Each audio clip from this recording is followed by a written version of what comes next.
Buenas tardes, mi nombre es Ana Alvarado Osorio, médico del Servicio de Dermatología del Hospital Edgardo Rebagliati Martins y vengo a darles la siguiente clase que es la clase sobre tipos de lesiones en dermatología.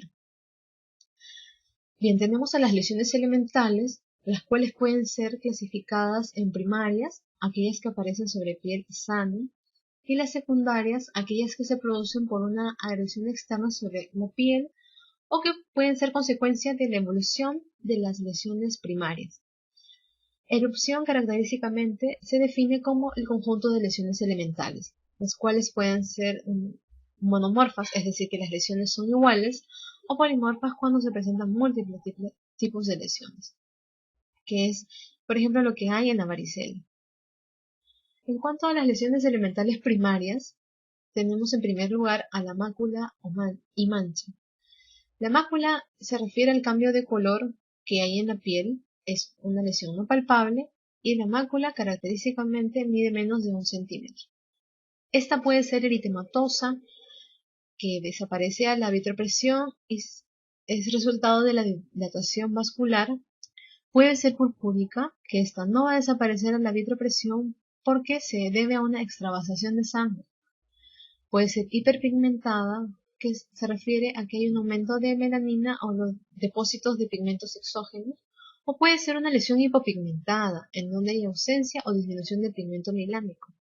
Por ejemplo, una mácula hipocrómica o una mácula acrómica, que característicamente se va a ver pues en el vitiligo.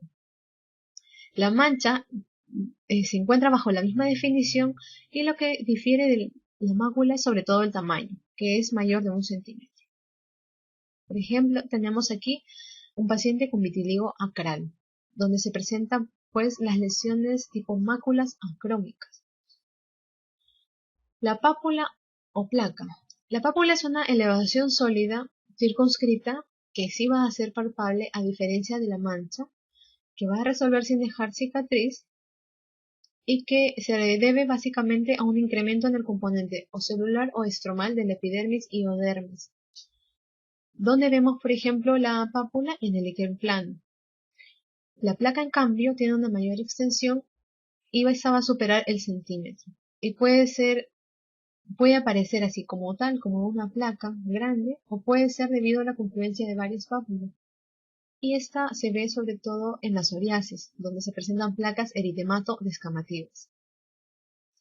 Este es un paciente con un líquen plano, en una zona típica del líquen plano, que es la superficie o la cara anterior de las muñecas. El nódulo es una lesión sólida, es redondeada, pero es una lesión más profunda y más que visible es palpable. Puede ser o bien endofítico o bien exofítico cuando son más sobresalidos. Van a comprometer tanto epidermis como dermis y tejido celular subcutáneo. ¿Dónde vemos los nódulos?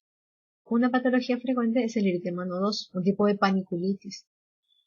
Otras definiciones que convendría tener en cuenta, que no siempre son muy bien utilizadas o no están del todo establecidas adecuadamente, son el goma, que es un nódulo que se reblandece y abre al exterior, que se presenta en patologías como la sífilis, el chancro sifilítico.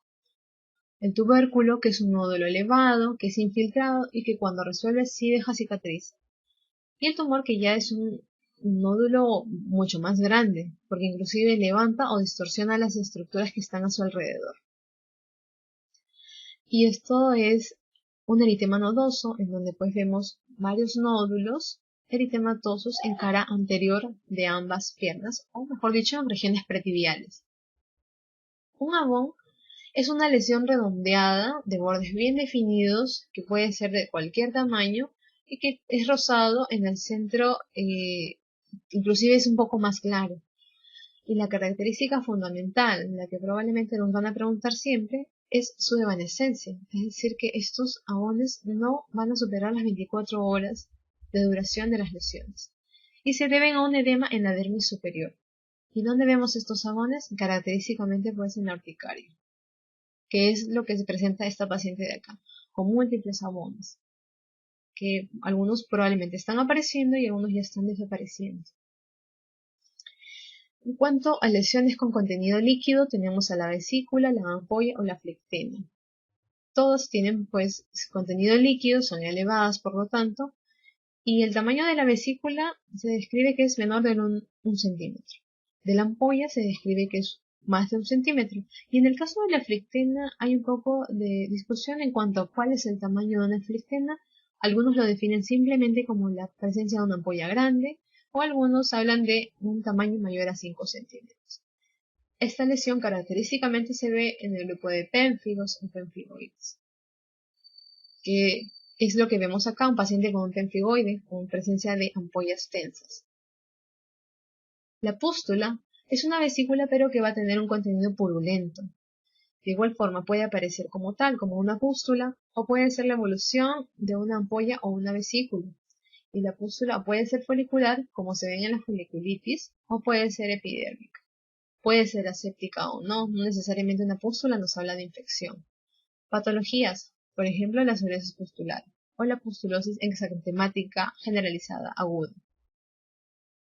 Y esta es un paciente con una psoriasis que tiene un componente de eritema, pero que sobre todo llama la atención la presencia de pústulas que son estériles en el caso del paciente con psoriasis. Un quiste. Un quiste es una lesión esférica, cuya consistencia es más o menos elástica y que sí va a ser bien delimitada y que característicamente va a tener una cápsula que lo rodea, que es lo que más caracteriza a un quiste. A la palpación, estas lesiones pueden fluctuar. Dentro de las lesiones secundarias, tenemos en primer lugar a la escama.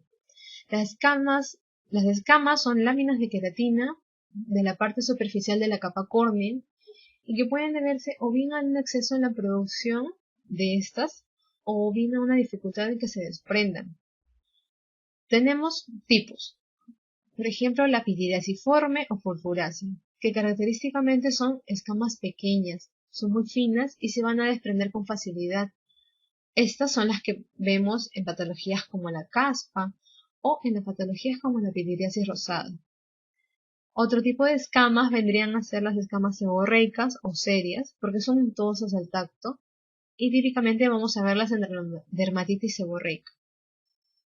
Otro tipo de escamas vienen a ser las psoriasiformes o micáceas, que son escamas plateadas y que van a desprenderse en grandes bloques o en grandes láminas, y que son pues las que vamos a ver típicamente en la psoriasis. Y otro tipo de escamas son las ictiosiformes, y es porque se parecen a las escamas del pez, por eso es que se les denomina así. Son poligonales frecuentemente y vamos a verlas en el grupo de las ictiosas.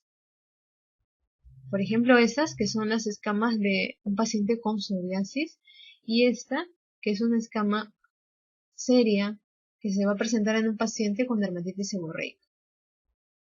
La costra es una lesión secundaria que se refiere a que hay una desecación de las secreciones en la piel. Estas secreciones o bien pueden ser pus, o bien pueden ser sangre, o bien puede ser suero. Y suele ser por la evolución de lesiones que tienen un contenido líquido y que se desecan. Donde vemos, por ejemplo, la varicela, que es una lesión polimorfa en donde una de las lesiones que podemos encontrar es una costra, que es lo que tiene este paciente, ¿no? Varios tipos de lesiones, una de ellas la costra.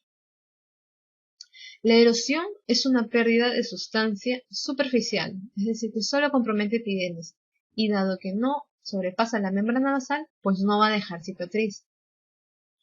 Algo que también se parece a la erosión, pero que es por rascado, es la excoriación.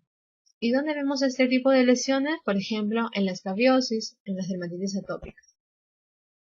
Y este es un paciente con una escabiosis que tiene muchas muchas escoriaciones por el rascado que le causan las lesiones. La úlcera, a diferencia de la erosión, aquí ya hay una pérdida de sustancia pero que es más profunda, por lo tanto sí va a dejar cicatriz. ¿Y dónde vemos úlceras? En el pioderma gangrenoso, que es una lesión tipo úlcera de bordes sobrelevados con un centro tanto granulomatoso con contenido de fibrina y que es típico pues este tipo de lesión en esta patología. La fisura, que es una solución de continuidad estrecha, aquí tiene pérdida de sustancia, es lineal y suele ser profunda. Puede haber o no hiperkeratosis en los bordes, ¿Dónde la podemos ver? En la dermatitis atópica.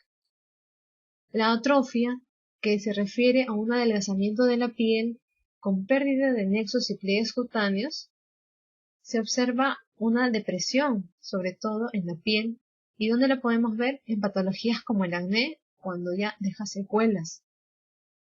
La liquenificación, que se refiere a un engrosamiento de la piel debido a que se pronuncian los pliegues cutáneos, y es secundaria al rascado crónico. ¿Y dónde las vemos? Por ejemplo, en los eczemas crónicos. Y es lo que vemos acá. Una piel un tanto más engrosada, con una acentuación de los pliegues, que es lo que más se observa acá, y algunas excoriaciones, porque eso es por el rascado crónico que se produce. La esclerosis se refiere a un endurecimiento de la piel, y aquí lo que va a producir esta esclerosis es la hiperproducción del tejido conectivo dérmico. Característicamente lo vemos en las esclerodermias. Y la cicatriz, que es un tejido fibroso, que va a resultar de la sustitución de dermis y la epidermis, donde inicialmente hubo algún tipo de lesión o una herida, que a la hora de reparar pues va a dejar esta cicatriz.